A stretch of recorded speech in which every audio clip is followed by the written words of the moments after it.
Felipe, que a lo largo de estos 200 años hemos vivido momentos decisivos desde el inicio, desde el propio descubrimiento en la independencia de la que estamos festejando ahora 200 años? Sí, una gran cantidad de procesos de cambios, de revoluciones, golpes de Estado, creación de vanguardias artísticas, migraciones internas, hechos que cambiaron para siempre la historia de América Latina.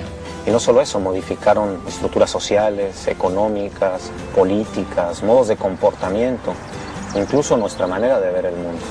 Sería interesante preguntarnos cómo hemos llegado a esos puntos sin retorno en nuestra historia.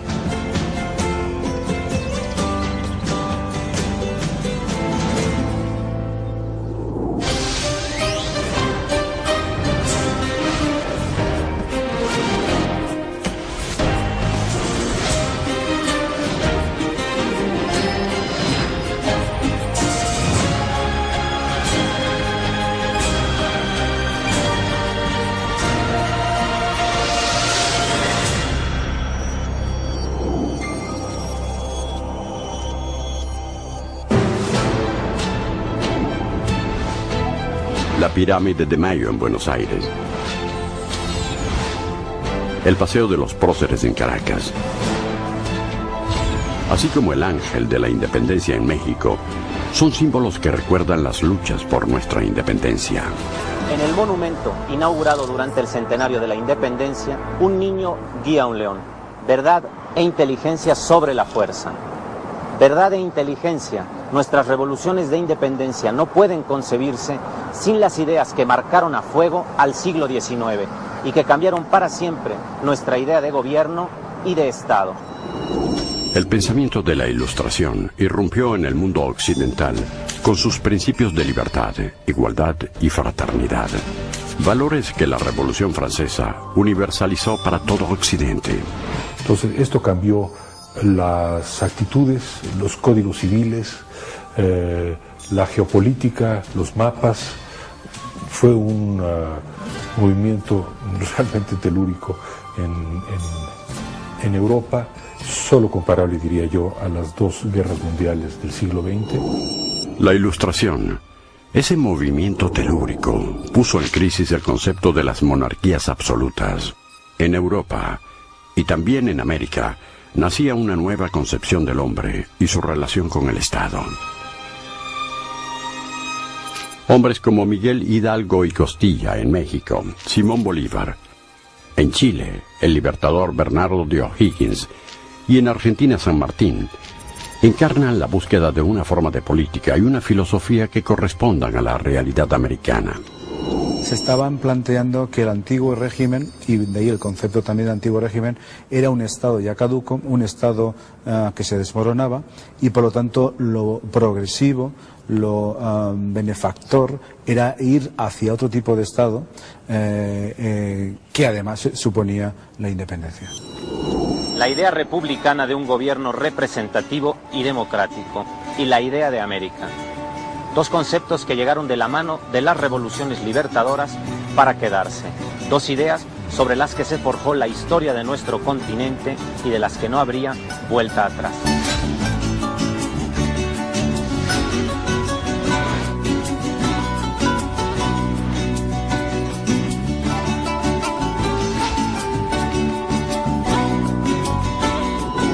El primer paso para las revoluciones que llevarían a la independencia de Latinoamérica lo dio Napoleón al invadir España. Con Fernando VII preso, los latinoamericanos se encontraron con que no había una autoridad legítima a la cual obedecer. País tras país, la lucha por la independencia de Latinoamérica se encendió desde México hasta Argentina en revoluciones sucesivas, casi simultáneas, entre 1809 y 1811. El 25 de mayo de 1809 estalla en Bolivia. Menos de 3 meses más tarde en Ecuador. El 19 de abril de 1810 es el turno de Venezuela. Un mes más tarde Argentina y Colombia 2 meses después. El 16 y 18 de septiembre fueron México y Chile. Fernando VII seguía cautivo de Bonaparte y las rebeliones se sucedieron el 14 de mayo de 1811 en Paraguay y el 5 de noviembre El Salvador. Con las revoluciones se deja atrás la idea de monarquía como una única forma de gobierno, que había estado vigente durante más de 300 años. En su lugar surge la idea de republicanismo democrático de influencia francesa y la del federalismo heredada de los Estados Unidos. En 1810 o 1809, cuando inician las juntas y los movimientos de independencia en toda América Latina, los primeros gobiernos que se conforman tienen que llamar al pueblo y lo llaman y le dicen soberano. Entonces esos pueblos que durante toda la colonia habían sido vistos como pueblos ignorantes, pueblo bajo, pueblo sucio, pueblo feo, nada agradable, de golpe es el pueblo soberano. Entre 1790 y 1810, es decir, la época del momento del estallido de la crisis. Bueno, en 1790, cuando se hablaba de constitución, eso pertenecía a la anatomía, la constitución del cuerpo. Ya en 1810 pertenecía al derecho, pues es la constitución del Estado de Derecho. El primer paso estaba dado, pero la independencia de las colonias hispanoamericanas no se conseguiría sino hasta finales del siglo XIX, durante la Guerra Hispanoamericana y cuando Cuba se independiza de España y acepta al dólar como su moneda oficial.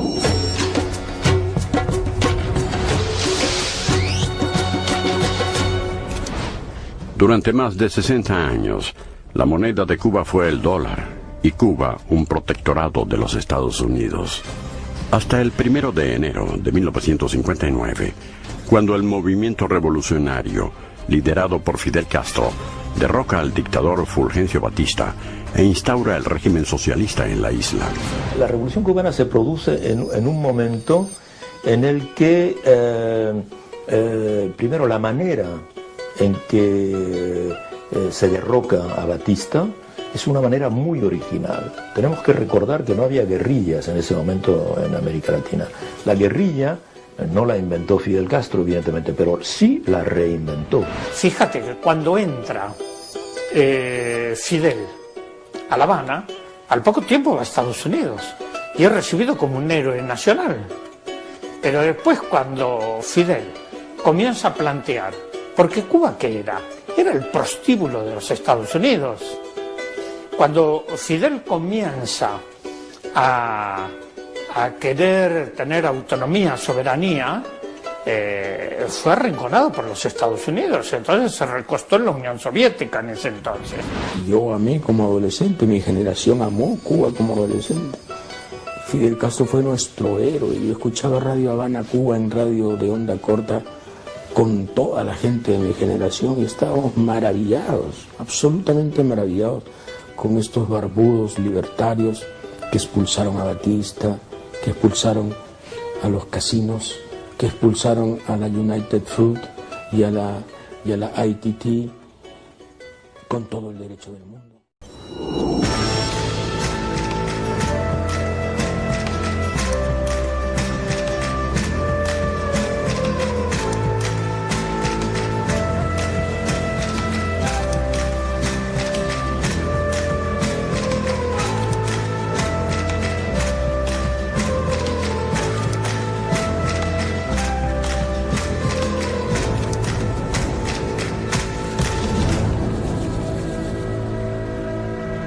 La Revolución Cubana fue un momento absolutamente clave para la historia de toda América Latina, sin ninguna duda. Y esta revolución hizo un impacto sobre América Latina en todas formas, en la cultural, en la política, en la economía, en todos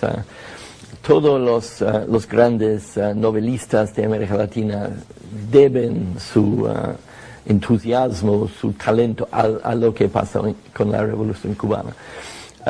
Entonces, es cierto que en muchos países surgió movimientos guerrilleros modelados sobre la experiencia cubana.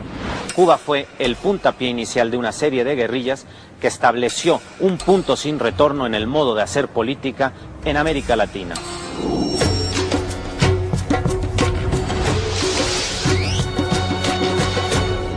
Realmente la lucha armada aparece para mucha gente como la salida natural. En los escenarios universitarios era casi natural hacer la apología de la lucha armada en un escenario como este mismo de la Universidad Nacional, y sabemos que más o menos eso pasaba en muchos escenarios universitarios y de clase media en América Latina y en sectores obreros, etcétera. Había una justificación casi elemental a la lucha armada como la única a través de la cual se podía transformar la sociedad. En los 60 surgieron el Frente Sandinista de Liberación Nacional de Nicaragua y el Movimiento de Izquierda Revolucionario en Perú, el Frente Farabundo Martí en El Salvador y el Movimiento de Izquierda Revolucionaria de Chile. En Argentina, la guerrilla se organizó principalmente en el Ejército Revolucionario del Pueblo y en Montoneros. La guerrilla de estos años tuvo una suerte dispar. Algunos devinieron partidos políticos, otros persistieron en la lucha armada y fueron aniquilados. Los tucanos peruanos comenzaron como una guerrilla y terminaron secuestrando gente y matando gente de una manera gangsteril.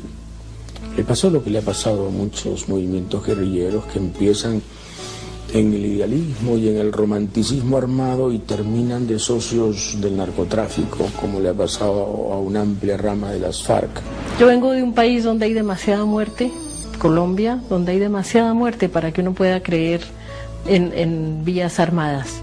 Es decir, un país donde los muertos se amontonan y se han amontonado durante décadas.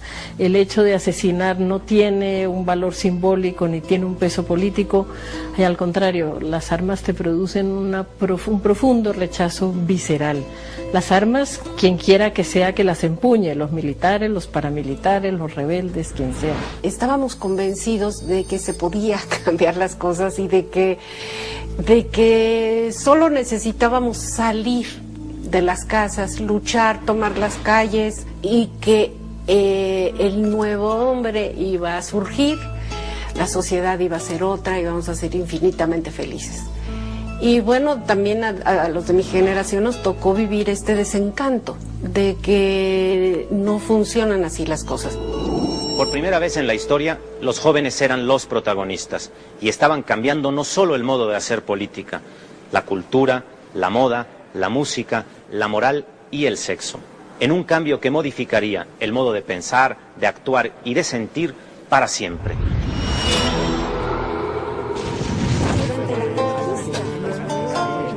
No es casual que 1810 fuera el año del reventón político a lo largo del continente.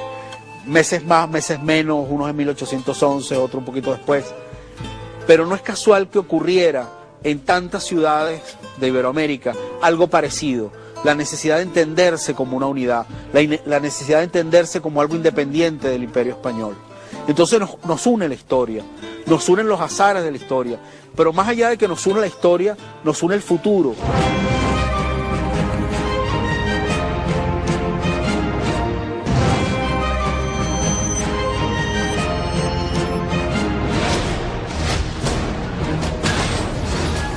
En los 60 los jóvenes se adueñaron de la década. Desde entonces son protagonistas indiscutibles de la historia. Una tendencia que se ha mantenido hasta nuestros días, haciendo de la juventud un culto. En términos culturales, los 60 fueron los años más revolucionarios del siglo XX. Años en que la música, la literatura, el cine, las artes plásticas, la moda y las costumbres cambiaron para siempre. Los 60 son una tecnología humanística, una tecnología espiritual que llega a Latinoamérica y llega como un golpe duro, porque no estábamos preparados. Éramos sociedades totalmente conservadoras. O sea, las niñas, mi mamá, niña de la casa, niña de colegio, niña que va a la universidad a estudiar ingeniería, y mi papá, un muchacho que se asoma a la bohemia discretamente. Imagínense, mi mamá descubre la píldora anticonceptiva, mi papá descubre que se puede divorciar.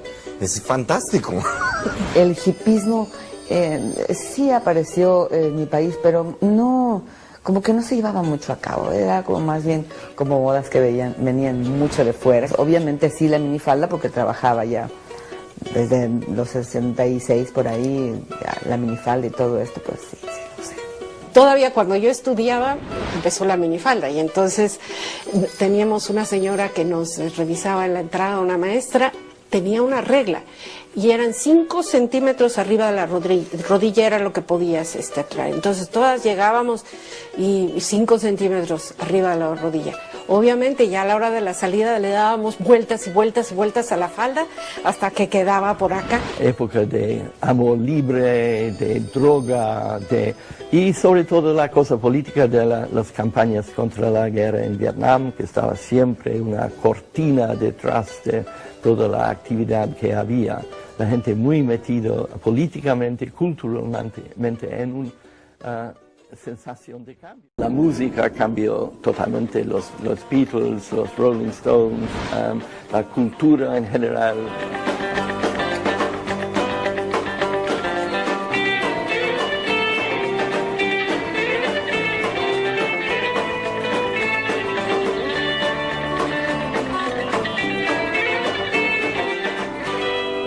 El rock arrasa en Latinoamérica. En los 60 escuchábamos a Billie Holiday, Elvis, los Beatles y también rock en español. Cuando era pequeño recuerdo el primer CD, no eran CD, eran álbumes, que llegó a mi casa, era Meet the Beatles. Era un álbum maravilloso como todo lo que yo hacía. Y después seguí siendo fan, o sea que sin saberlo ellos fueron los grandes profesores de aquella generación. Los Beatles yo creo que fueron gran influencia para mucha gente, pero para mí no. Yo escuché música en español porque en mi casa había música, mi mamá cantaba rancheras, boleros, tangos, entonces pues el mariachi, digamos, es mucho más presente en mi formación musical que los Beatles. Sí escuché rock argentino y rock mexicano, eso sí se escuchó en mi casa, y cosas como Mercedes Sosa, Violeta Parra, Víctor Jara. Los años 60 asistían a cambios culturales sin precedentes, y con ellos a un espectacular crecimiento de los conocimientos científicos y técnicos. Igual que había pasado 2 siglos atrás, la tecnología convertía al mundo en un lugar más vertiginoso, más comunicado y sorprendente.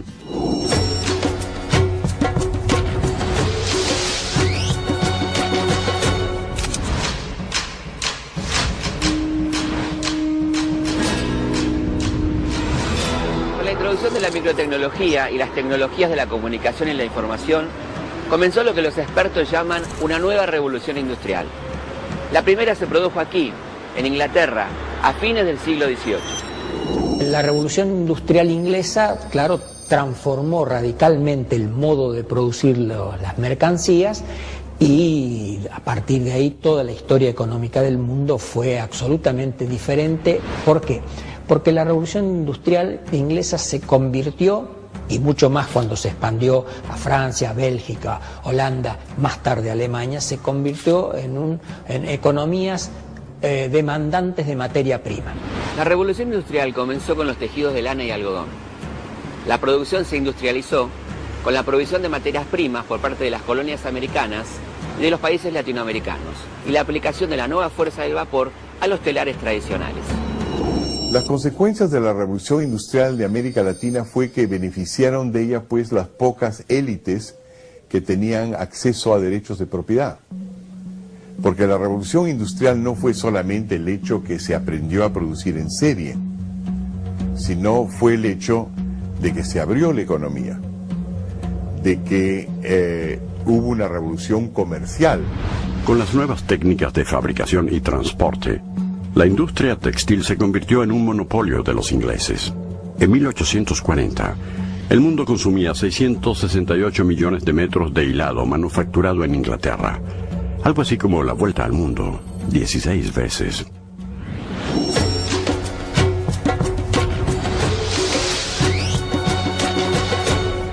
Los ingleses necesitaban materia prima para sus hilados y los ganaderos tierra para criar a sus ovejas. En 1894, en el sur de Chile y en Argentina, las compañías creadoras de ovejas decidieron limpiar el territorio de indios zonas, una plaga que ocupaba las tierras e incluso llegaba a robarse las ovejas para alimentarse.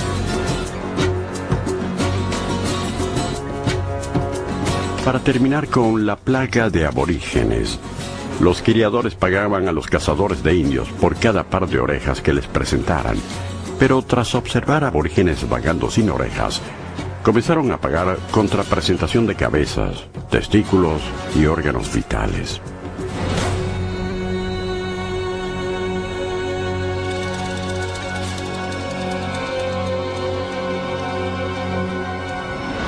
Tras ser cazados como animales, con su territorio visiblemente disminuido, de los 4.000 onas que en 1880 habitaban el territorio de Isla Grande y Tierra del Fuego, para 1905 solo quedaban 500.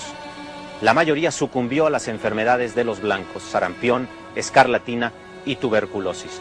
Para 1930 el pueblo ona y con ello su cultura milenaria habían desaparecido.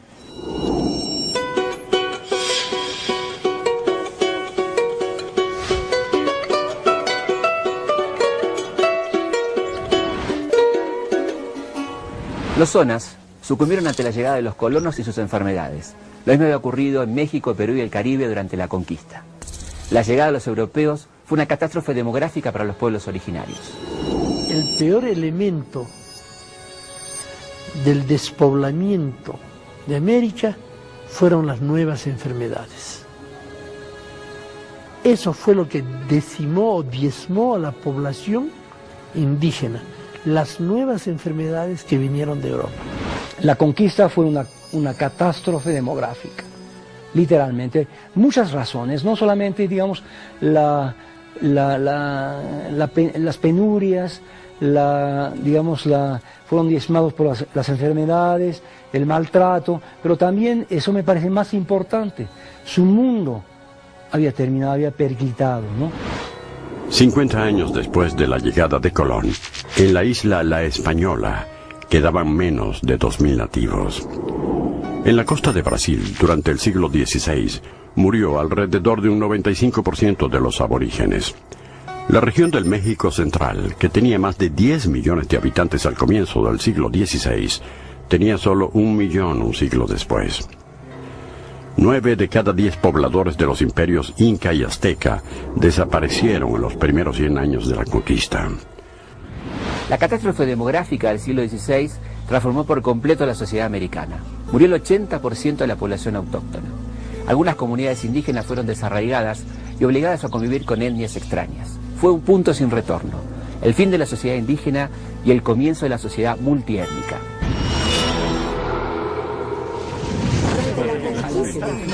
Porque creo que uno es generador de la realidad. Si no, sos un observador, pero no participás. Y creo que el futuro va a ser como nosotros lo soñemos. Y creo que tienen que ganar los más buenos para nuestro futuro.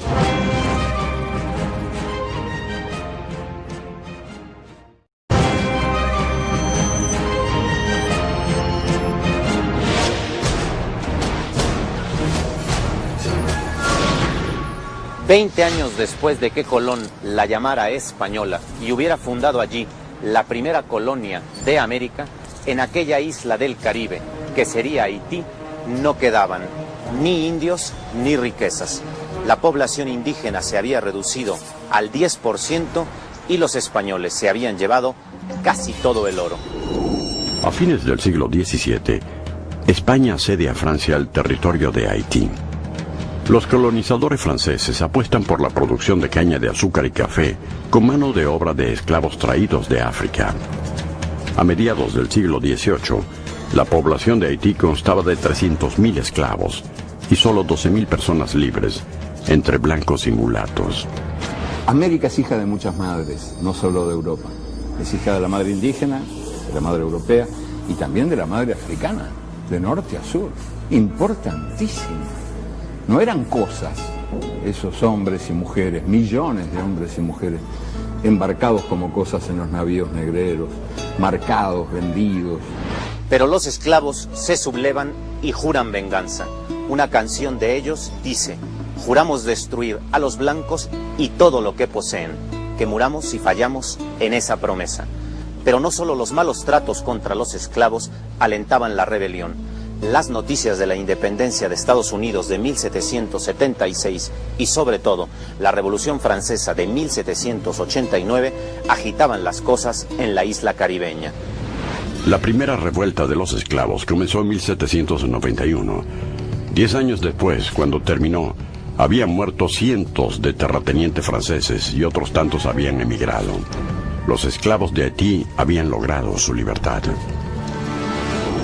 El movimiento abolicionista de Haití tuvo gran repercusión en todo el mundo y sirvió como punto de apoyo para todos aquellos que luchaban en contra de la esclavitud. El ideario de la Revolución Francesa había guiado a la única revuelta de esclavos exitosa de la historia.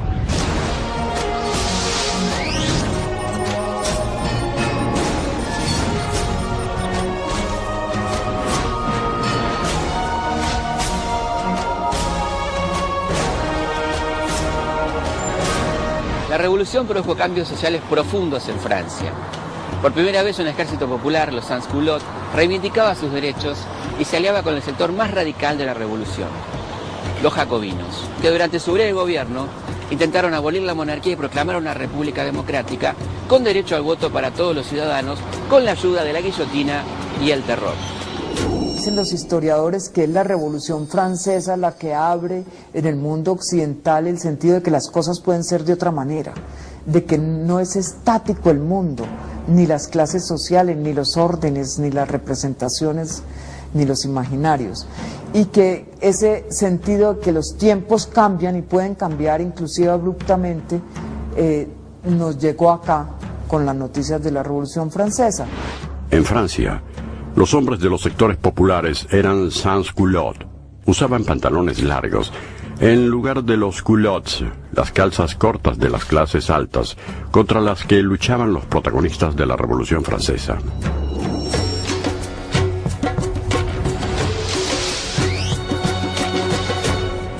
La marca de inferioridad en la jerarquía social, el estigma, se transformaría en bandera. Lo mismo ocurriría aquí en Argentina 150 años después con los descamisados. El nombre fue acuñado por la prensa opositora en referencia a la vestimenta de la clase trabajadora que usaba pantalón y camiseta, pero no camisa. Eva Perón tomará este y otros motes despectivos, como por ejemplo grasitas o cabecitas negras, y los resignificará. Los descamisados y cabecitas negras eran los representantes del sector obrero. Esa clase social que el 17 de octubre de 1945 dejó de ser invisible para la sociedad al convertirse en protagonista del movimiento liderado por Juan Domingo Perón. Me junté con los muchachos y fuimos a Plaza Mayo. Al principio, yo le confieso, nos pareció que no pasaba nada, porque al mediodía había solo grupos desordenados de muchachos que se habían sacado la camisa. Ese era un espectáculo inédito en el centro de Buenos Aires, y que corrían por las calles, ¿no?, con la camisa abierta, y ahí nace el término descamisado, ¿no?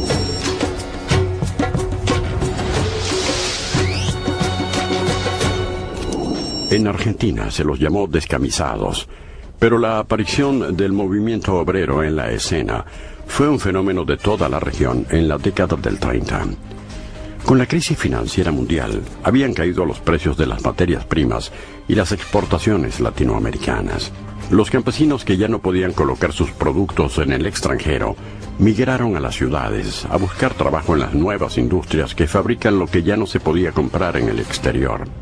A partir del proceso de sustitución de importaciones que se da en la década del 30, con estas pequeñas y medianas empresas que comienzan a fabricar productos que anteriormente se importaban, aparece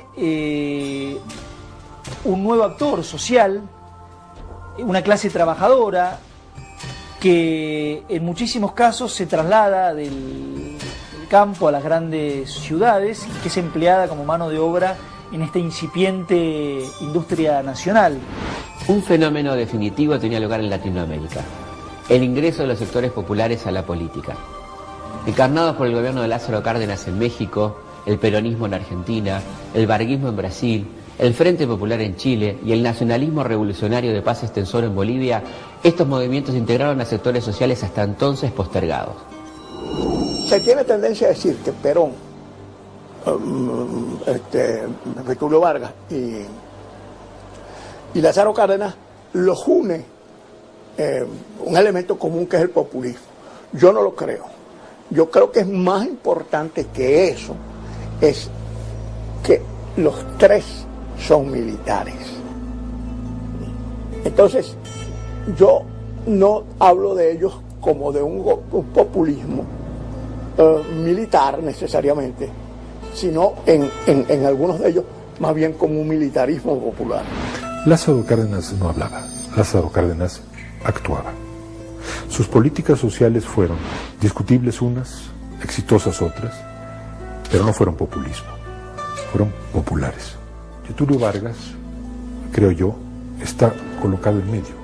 Tuvo el mismo impulso en los años 30 de beneficio social que también recorrió todo el continente. En cuanto a Perón, en los años 40, y no me cabe la menor duda de que es, digamos, la quintesencia del populismo, porque al tiempo que quería beneficiar, dándole a los argentinos lo que la economía argentina no daba, destruyó el tejido social. Está claro que los populismos no solamente implicaron fuertes avances en nuestras sociedades, no solo porque redistribuyeron la riqueza de un modo menos desigual que en el pasado, sino porque generaron una idea o una convicción de que la democracia es en primer lugar una democracia social, y esto estuvo destinado a tener un fuerte impacto durante un largo tiempo.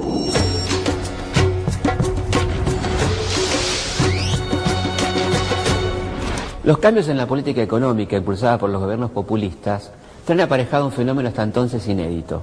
Los trabajadores acceden a niveles de consumo hasta entonces reservados para las clases altas.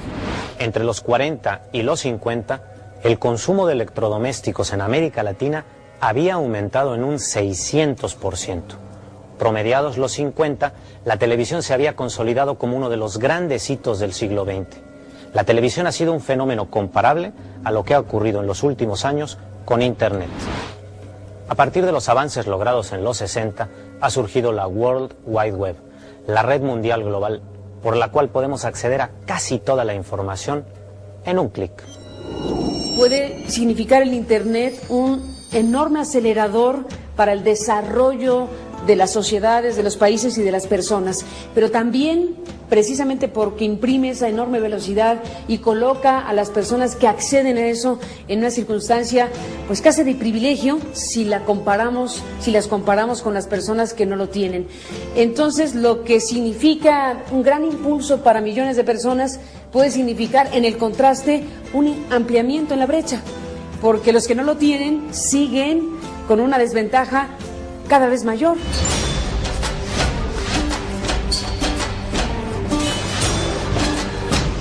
Mientras se mantenga la brecha tecnológica con el primer mundo, la televisión sigue ocupando un lugar de privilegio en nuestra cultura. Desde sus inicios, transmitió grandes volúmenes de información y conectó culturas que se encontraban aisladas, practicando un sincretismo similar al de la conquista de América.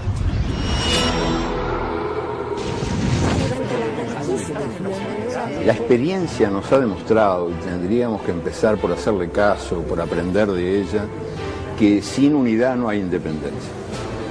O sea que el factor imprescindible para que la independencia de nuestros países sea posible es la unidad.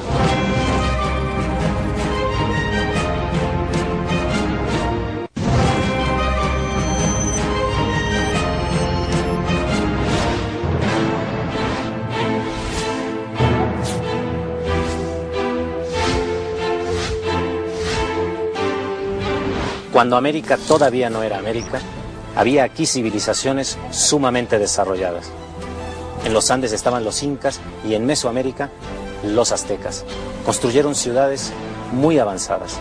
En otros lugares del continente, como ocurría también en Europa, los grados de desarrollo eran muy distintos. En América, la mayoría eran cazadores y recolectores. Los frailes que pensaban que iban a encontrar indígenas un poco como en las islas, ¿no?, bastante primitivos, se topan con gente sumamente culta, que construyen pirámides, que tienen una expresión extraordinaria, digamos, tienen poemas, tienen cantos, tienen una literatura, bueno, oral, ¿no? Una oralidad extraordinaria, que hacen libros, los famosos códices, libros pictográficos hermosísimos. Se topan con este tipo de gente, ¿no? Y es una sorpresa. Para los indígenas, pues una sorpresa también, ¿no? De ver esta gente que viene que viene del este, de otro mundo, podemos decir, ¿no? Y que llega con el alfabeto, no solamente los cañones, los caballos, una tecnología, digamos, para escribir, para pintar con letritas negras, digamos, lo que dice uno. Entonces, yo creo que sea una gran sorpresa por ambos lados. El impacto fue tremendo.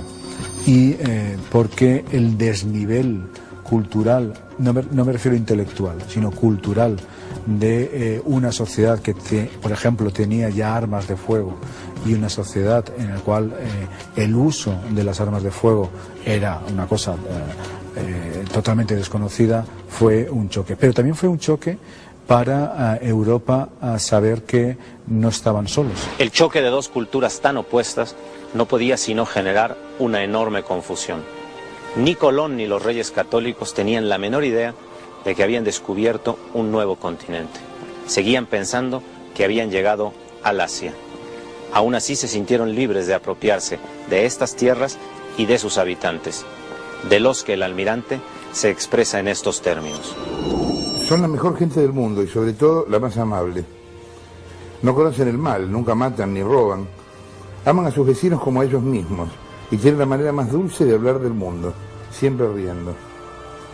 Colón termina su descripción diciendo que serían buenos sirvientes, con 150 hombres podríamos dominarlos y obligarlos a hacer lo que quisiéramos. El lenguaje de los indios tenía que ver con su forma de vida. Era poético y hablaba del contacto con la naturaleza de estos hombres. En las anotaciones del diario de Colón durante las 2 primeras semanas, en cambio, la palabra oro aparece 75 veces, 6 veces por día. El contacto de América con Europa modificó radicalmente la forma de vida tanto de europeos como de americanos.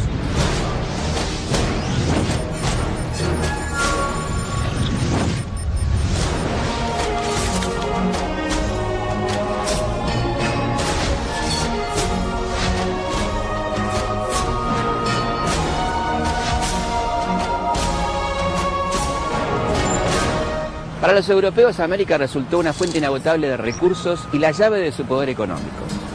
Para el conquistador y cronista Gonzalo Fernández de Oviedo, en su Historia General de las Indias, el descubrimiento fue la mayor cosa después de la creación del mundo. Años más tarde, el economista inglés Adam Smith irá más lejos. Dirá que el descubrimiento fue el hecho más importante de la historia de la humanidad. La explotación de metales alcanzó tal volumen que con las riquezas extraídas de estas tierras se hubiera podido construir un puente de plata y oro puro que podría haber ido de la cumbre del Cerro Rico en el Potosí hasta el Palacio de los Reyes en España, del otro lado del Océano Atlántico. Sin embargo, no todo fue expoliación y exterminio. Los europeos aportaron al Nuevo Mundo una serie de innovaciones que enriquecieron a América. El ganado bovino y ovino, el caballo, el trigo, la rueda, la vid, el hierro y las armas de fuego. Por su parte, los conquistadores se llevaron a Europa una serie de condimentos y alimentos que enriquecieron la cocina mundial, además del caucho, el tabaco, técnicas textiles e hidráulicas y las complejas matemáticas mesoamericanas.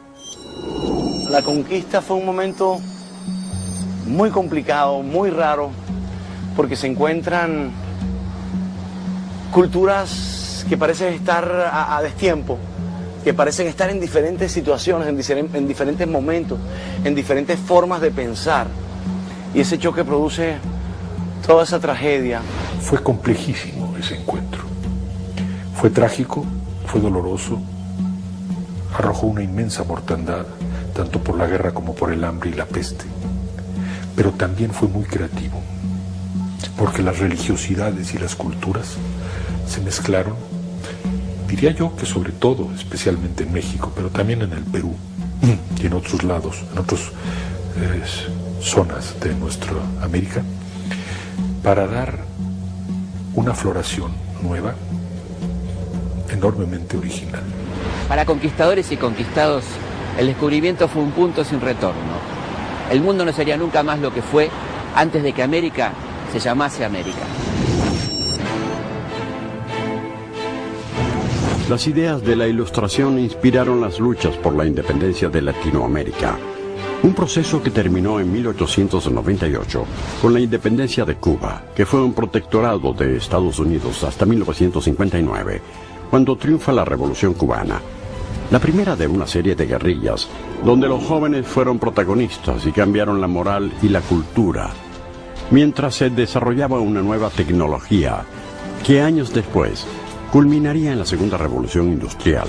Mientras la primera había mejorado las técnicas de fabricación y los ingleses necesitaban más lana para sus hilados y los ganaderos tierras para sus ovejas, pero estaban ocupadas por aborígenes, y entonces los exterminaron, como sucedió en México, Perú y el Caribe durante la conquista.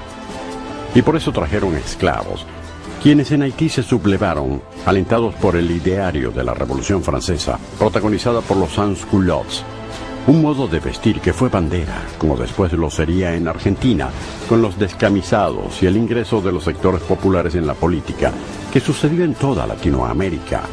Y los trabajadores compraron televisores, y fue un artefacto masivo que conectó culturas, igual que antes se conectaron con el descubrimiento de América, y después de eso, el mundo no sería nunca más lo que había sido. Nuestro continente tiene algo más que un contorno geográfico, tiene un perfil que se ha ido modificando claramente a lo largo de la historia. Sí, es importante decir que hubo procesos de cambio positivos, también negativos, ¿no? Pero lo cierto es que todo eso nos fue formando a lo largo de nuestra historia, fue conformando nuestra conciencia latinoamericana. Podemos decir que somos la suma de todo lo que fuimos. La historia de nuestro continente, que es también parte de la historia del mundo, atraviesa una y otra vez bisagras, momentos sociales, políticos y económicos para los cuales no hay vuelta atrás.